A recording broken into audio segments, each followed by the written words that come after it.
Alamak.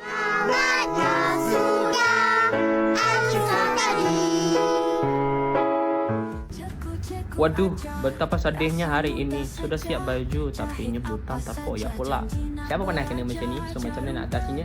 Jom. Untuk tebuk lubang butangnya sebenarnya kita perlukan pedinding, Kak. Okey, ini pedindingnya. Kita cocok di sini.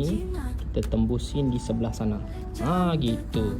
Okey, selepas tu barulah kita boleh tolak dia dengan selamat, insya-Allah. Tolak dengan baik. Jangan sampai terpotong benang yang kita jahit tu. So kalau terlajak, udah nyangkut ni. Ya nyangkut lah, ada jarum di situ. Okey, belum kena lagi. Okey, sekejap. Okey, udah. Kalau terlajak pun dia akan sangkut di situ. Ni, patah balik. Jadi pedindingnya ada. Jadi selamatlah. Jadi anda semua sudah belajar ilmu pedinding, dia bagus. Bagi siapa yang mau belajar lagi boleh follow di sini ya. Kalau ada komen, boleh komen. InsyaAllah next saya akan buat next video kalau anda nak request. Dan jangan lupa follow. Kalau bagi siapa nak belajar buat baju sampai siap, boleh dapatkan buku Jom Terbang. Dan boleh juga masuk ke kelas online dengan Jom Terbang sebab kita ada group support. Dan juga video boleh tengok semua hidup. Jumpa di next video.